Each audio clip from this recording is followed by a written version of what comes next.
Bonjour et bienvenue à cette toute première émission de l'année 2014. C'est une joie de vous retrouver. Certains d'entre vous, vous nous accompagnez depuis quelques petites années et je vous rencontre ici et là et vous partagez la joie que vous avez à suivre cette émission. C'est aussi une joie pour nous de la faire, pour moi et toute l'équipe de l'émission Passion pour Dieu, toute l'équipe de la compagnie de Théophile. Ensemble, nous vous souhaitons une excellente année.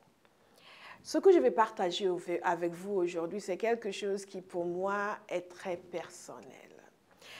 Je vais partager avec vous à partir d'un psaume.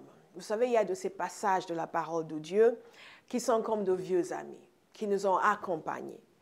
Des passages qui nous reviennent constamment, des passages que Dieu a utilisés pour nous parler, pour nous transformer, pour nous changer, pour nous encourager. Et ma prière ce matin, c'est que ce passage que je vais partager avec vous puisse vous encourager et vous amener dans une nouvelle dimension dans votre vision de votre vie, dans votre vision de Dieu, dans votre vision de là où vous allez en cette année et la manière d'y arriver. Je vous invite à regarder avec moi dans le psaume 27. Je vais vous lire les 3 premiers versets du psaume 27. Ce psaume nous dit ceci, et il nous a dit que c'est un psaume de David.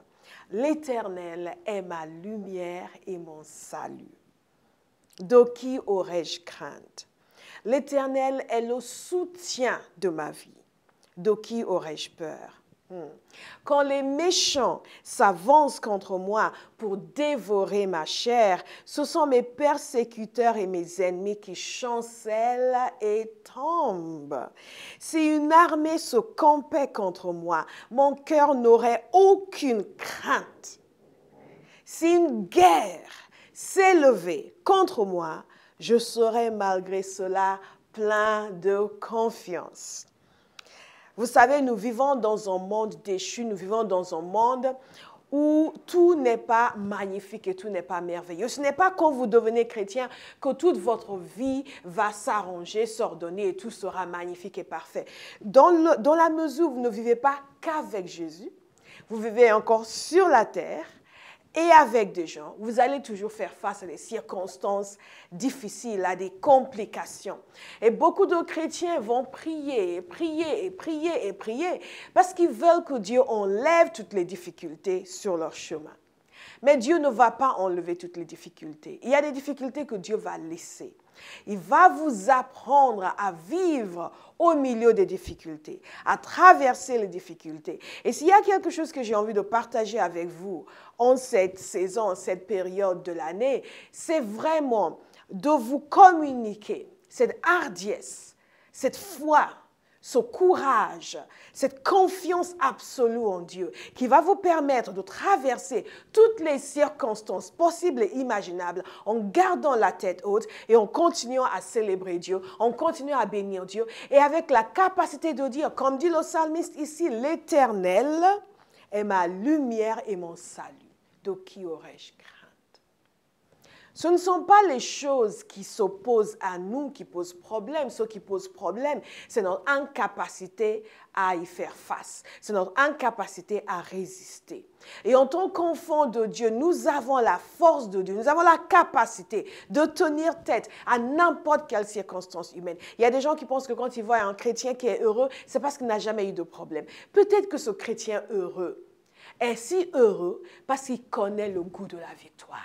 Parce qu'il sait ce que c'est que de traverser des périodes difficiles et de sortir victorieux. Et non pas de sortir victorieux uniquement, mais de traverser dans la victoire, dans l'assurance, dans la joie et dans la force. Et c'est ce qui nous est communiqué dans ce psaume. Je suis frappée par ce psaume parce que David commence en disant « L'Éternel est ma lumière ». La lumière par opposition aux ténèbres. Nous savons ce que symbolise le ténèbre. Les ténèbres, de toute façon, nous savons déjà que le monde entier est dans les ténèbres. Il y a les ténèbres du péché, les ténèbres de l'obscurité qui viennent de cette séparation spirituelle avec Dieu. Mais dans nos vies de tous les jours, nous sommes parfois confrontés à des situations qui nous paraissent ténébreuse, et c'est le moins qu'on puisse dire. Confrontés à des difficultés, confrontés à des choses qui semblent être insurmontables, des choses qui amènent le désespoir, la dépression, la tristesse, qui vous donnent l'impression d'être enfermé dans un lieu clos et quelqu'un a jeté la clé au fond de la mer.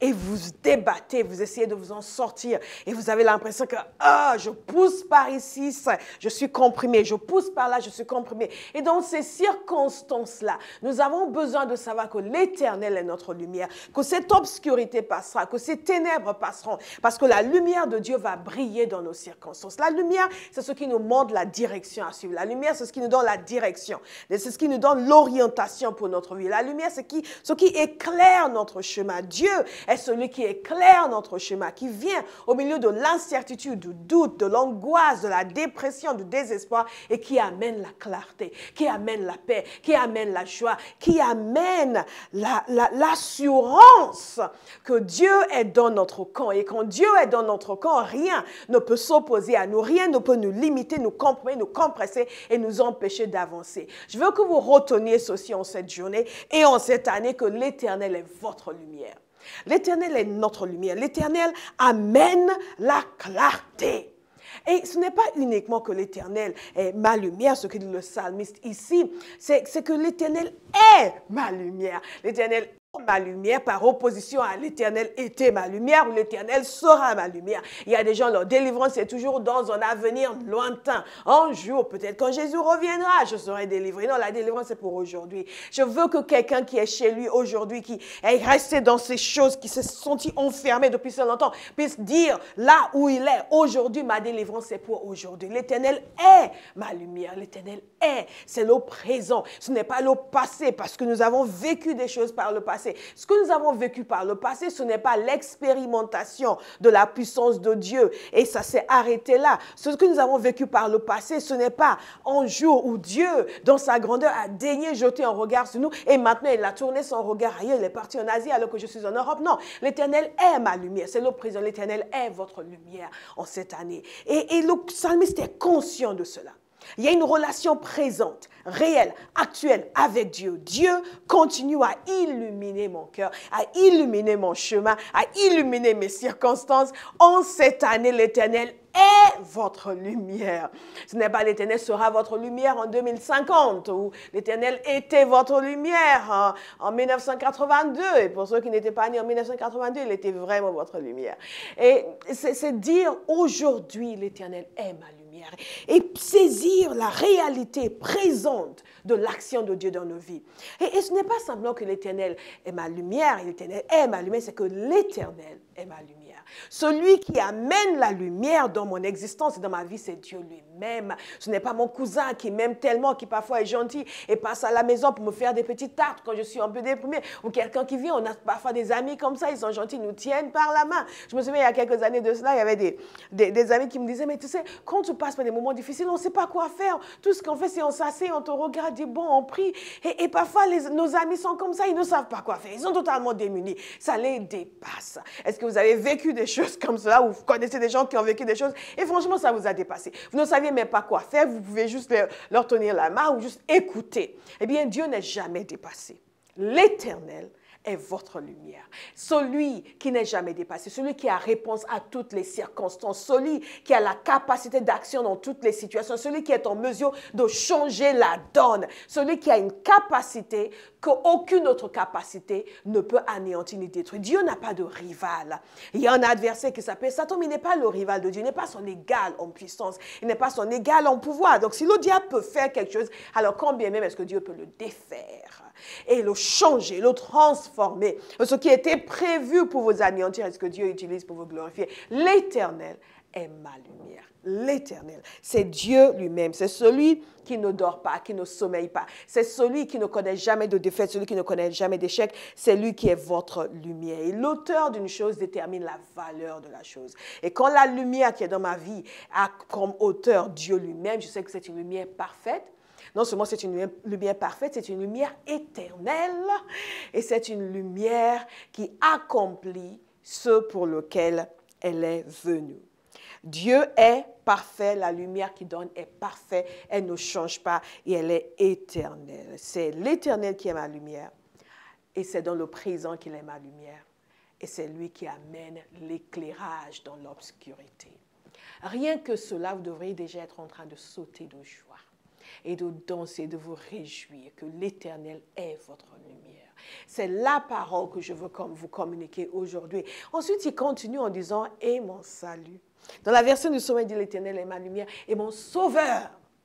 Et quand nous avons fait notre kit de Noël, j'avais parlé du fait que nous avons tous besoin de salut. Nous avons tous besoin de salut de nos péchés, du fait que nous vivons dans un monde des ténèbres, dans l'obscurité. Nous avons besoin d'être sortis de là, d'entrer dans le royaume de Dieu. Et si vous me regardez aujourd'hui, que vous n'avez jamais donné votre vie à Jésus, vous me dites, moi je suis un pécheur, ma réponse est oui, vous avez besoin d'être sauvé. Chaque homme sur la terre a besoin d'être sauvé. Ah, il est venu pour nous sauver. Mais nous avons besoin d'être sauvés dans les circonstances de notre vie. Qu'est-ce que le salut? Nous avons besoin de quelqu'un qui vienne nous sortir de là où nous nous trouvons, que ce soit par notre faute ou par la faute de quelqu'un d'autre.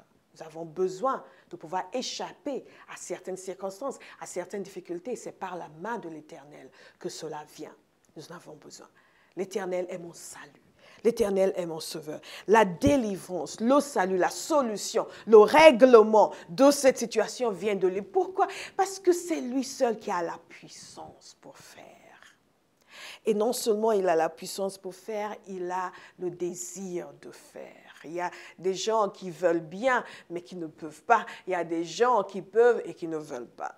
Nous connaissons tous des gens, parfois nous avons envie de leur donner un petit coup de pied, mais c'est quoi son problème? Parce que vous savez qu'ils ont la capacité d'agir. Ils ont juste choisi de ne pas le faire parce que ça ne les arrange pas.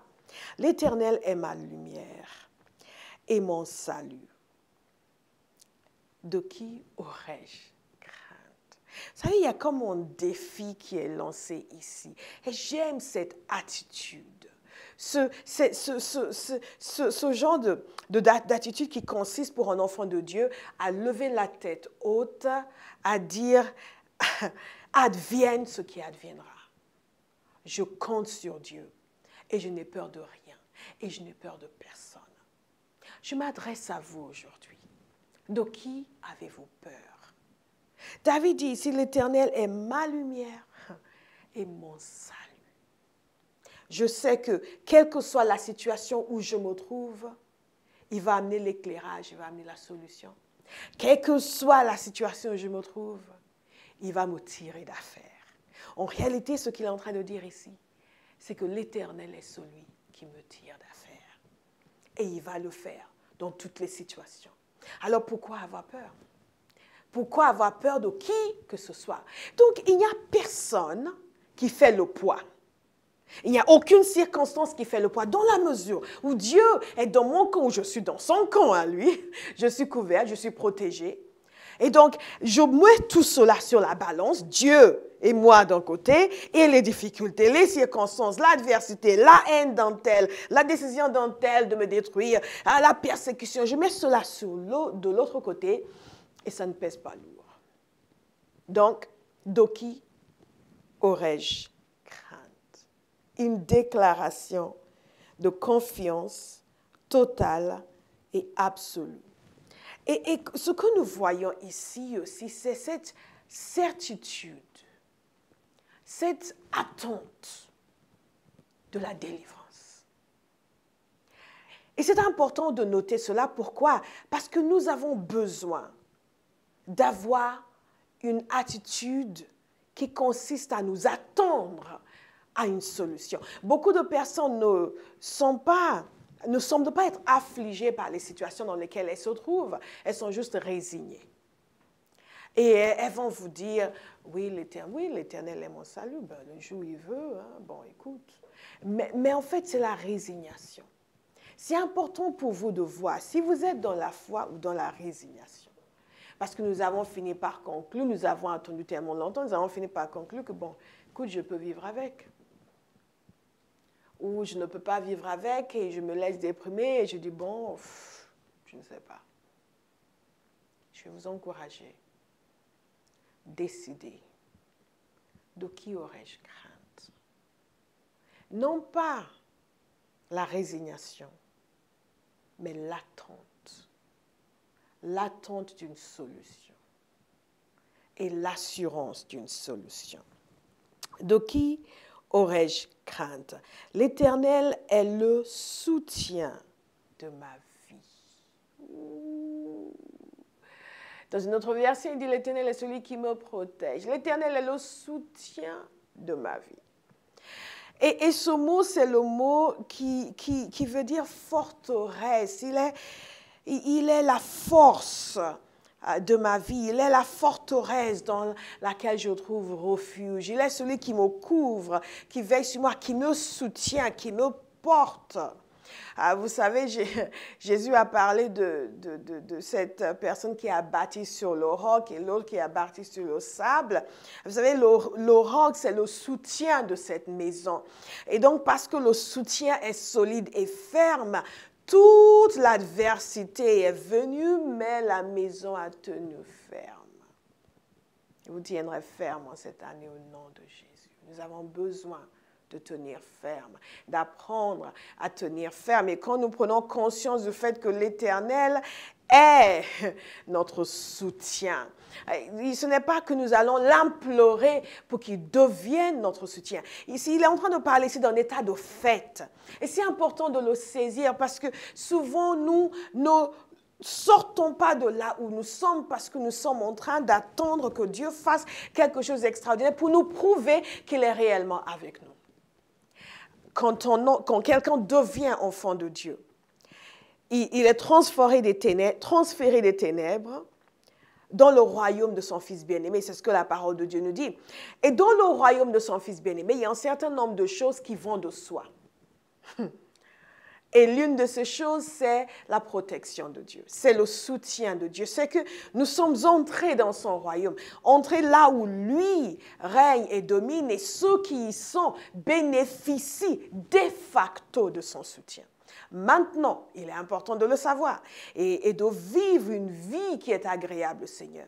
Mais ce n'est pas « je suis enfant de Dieu », il faut maintenant que je fasse quelque chose de plus et que je jeûne pour que l'Éternel accepte de devenir mon soutien. Il est de facto le soutien de tous ceux qui sont ses enfants. Mais ils doivent en prendre conscience. C'est pour cela que nous méditons la parole de Dieu, pour que ces choses pénètrent à l'intérieur de nous et qu'elles changent notre manière de penser, notre manière de voir. Et quand ma manière de penser change, dans une situation précise, je ne suis plus à espérer que Dieu va m'aider. Je ne suis plus à soupirer pour dire si Dieu veut bien faire quelque chose. Moi, j'ai la certitude qu'il veut bien. Et qu'il est mon soutien. L'Éternel est mon soutien. Et sachant que l'Éternel est mon soutien, je ne chancelle pas, je ne trébuche pas. Je ne suis pas en train d'hésiter lorsqu'il m'envoie dans quelque chose de spécifique. J'y vais en sachant qu'il va me soutenir. Et on dit en anglais, he's got my back. En d'autres termes, il est derrière moi. Je m'appuie contre lui et je ne tombe pas. C'est un peu comme les enfants. Il y a un petit garçon dans mon église, il est mignon comme tout. Alors, des fois, je le prends et il se laisse aller. Et il va se poser contre moi, il va se laisser aller. Il ne va pas se tenir sur ses deux jambes, il va se laisser aller, sachant avec la certitude que j'allais le tenir. Et plusieurs fois, je dis non, non, non, tiens-toi sur tes deux jambes parce que je vais te lâcher. Et il ne me croit pas. Il est persuadé que j'allais être son soutien, physiquement dans ce cas précis. Et il est là, il se laisse aller. Je suis obligée de le tenir parce qu'il me fait confiance. De temps en temps, je le laisse aller par terre pour lui montrer qu'il doit se tenir sur ses deux jambes. Mais l'Éternel est notre soutien. Nous pouvons nous reposer sur lui. Nous pouvons dormir en paix. Dormez en paix en cette année, mes bien-aimés. Nous pouvons dormir en paix et ne pas nous tracasser matin, midi et soir. Comment je fais, je ne sais pas, je ne comprends pas.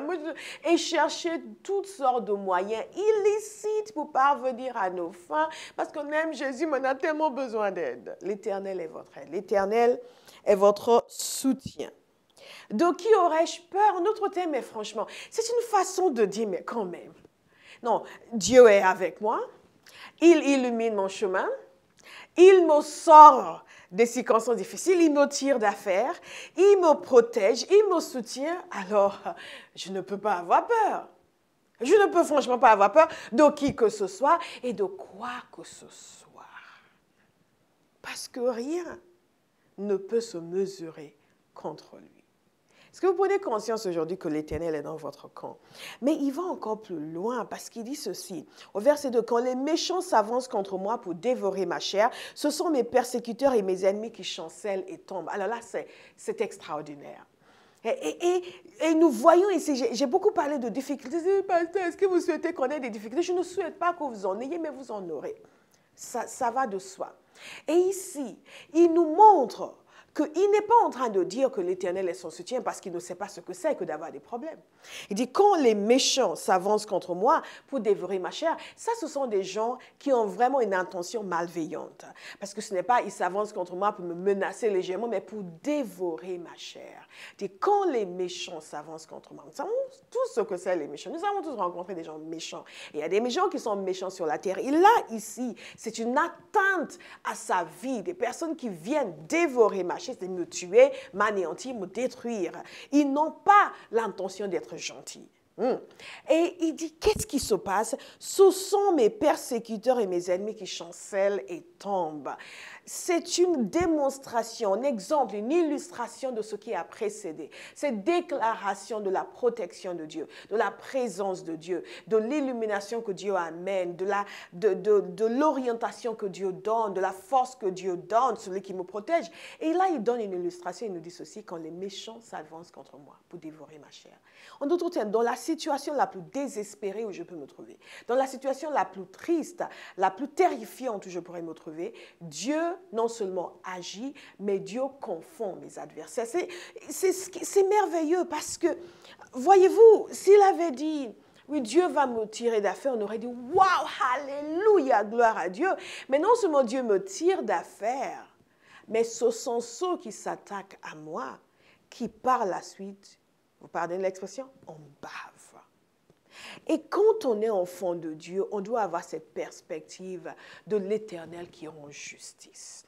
De l'Éternel qui non seulement délivre les siens, mais qui aussi donne la rétribution aux méchants.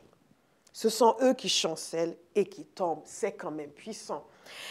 Au verset 3, si une armée se campait contre moi, encore une illustration d'une situation qui semblerait totalement, mais alors totalement désespérée. Vous êtes seul face à une armée. Rappelez-vous, c'est un psaume de David. David était un guerrier. Je veux bien que si moi je vous disais ça, vous me regarderiez et vous commenceriez à rire en disant, est-ce que tu sais ce que c'est une armée? Tu as déjà été à la guerre. Tu ne sais pas ce que c'est, alors trouve une autre illustration. Mais David est un guerrier. Un homme qui a passé sa vie à faire la guerre.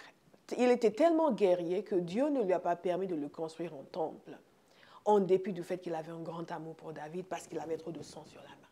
Donc celui qui parle ici est quelqu'un qui connaît la guerre, qui connaît aussi les rapports de force en situation de combat. Et l'exemple qu'il donne est très édifiant. Il dit, même si une armée se campait contre moi, en d'autres termes, je suis seul, face à une armée, je n'aurais même pas peur. Waouh! Mon cœur n'aurait aucune crainte.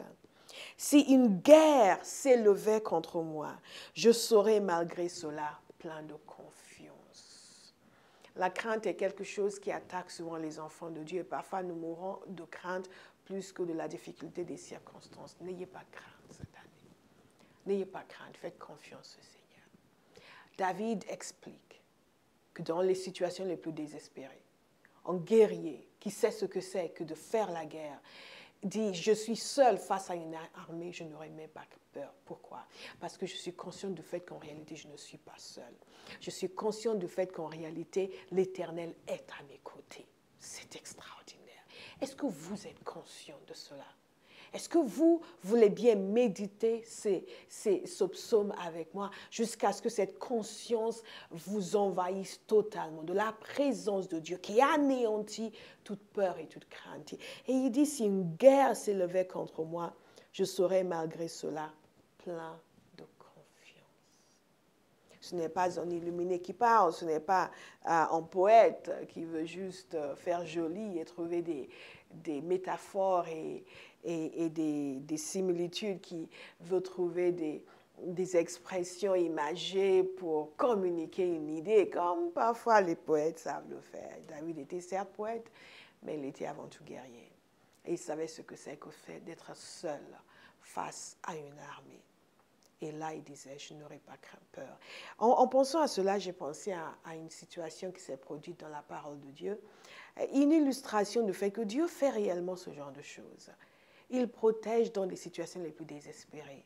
Il couvre les siens, même quand ils ont l'impression d'être tout seuls. Il y a une situation où le peuple de Dieu était assiégé et dans une situation difficile sur le plan militaire. Et ils n'avaient même pas d'armes. Les Philistins avaient tout fait pour empêcher à l'armée d'Israël d'avoir des armes. Et Jonathan, un jour, s'est levé avec son porteur d'armes pour aller voir. Et il a dit, on va voir. L'Éternel peut sauver par un seul ou par plusieurs, comme en petit nombre. Et il est parti, il a demandé un signe. Et quand il a eu son signe, il a dit à son porteur d'armes, on va y aller, on va monter dans le camp des Philistins. Et il était persuadé que l'Éternel leur avait donné la victoire. Il a dit, et ce qu'il a dit, c'était qu'ils allaient monter. Et ce qu'il a dit démontrait ce que David dit ici, même seul face à une armée, aucune crainte, la confiance totale. Et ils sont montés, ils ont commencé à se battre avec ces gens, 2 personnes face à une grande armée. Et tout d'un coup, il y a eu une panique et il y a eu une terreur de l'Éternel qui s'est répandue dans le camp des adversaires. 2 personnes. Le résultat, c'est que c'était la débandade. Les gens se sont retournés les uns contre les autres. Les ennemis du peuple de Dieu ont commencé à se battre entre eux. Et c'est exactement ce dont parle David ici quand il dit que ce sont mes persécuteurs et mes ennemis qui chancellent et qui tombent. Eux ont commencé à tomber.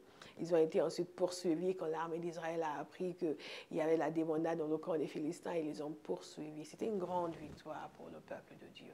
Une grande victoire. Et cela a commencé avec un homme qui a dit l'Éternel peut sauver par un petit nombre comme par plusieurs.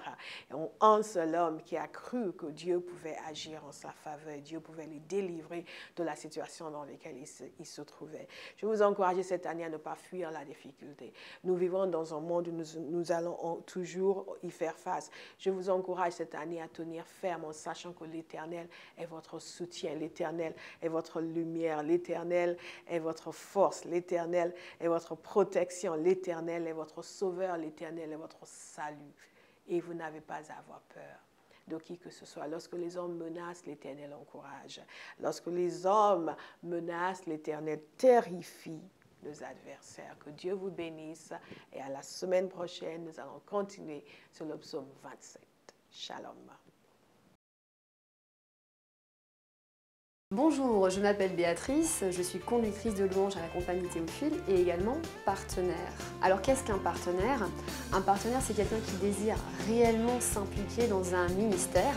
Et vous aussi, vous souhaitez peut-être vous impliquer dans le ministère de la compagnie Théophile. Vous pouvez être partenaire de prière en vous engageant à prier régulièrement pour Pasteur Bola et toute son équipe. Et vous pouvez aussi être partenaire financier en nous soutenant ponctuellement ou régulièrement. Pour cela, il suffit d'aller sur la rubrique partenariat de notre site. Et vous êtes nombreux. Vous êtes nombreux à nous écrire de différentes nations, du Tchad, du Liban, de l'Algérie, de l'Afrique du Sud, de l'Angleterre. C'est vraiment merveilleux de savoir que nous pouvons apporter l'Évangile dans tous ces pays et de savoir que nous sommes une bénédiction pour vous. Alors si vous aussi, vous souhaitez y participer, vous savez ce qu'il vous reste à faire. Que Dieu vous bénisse.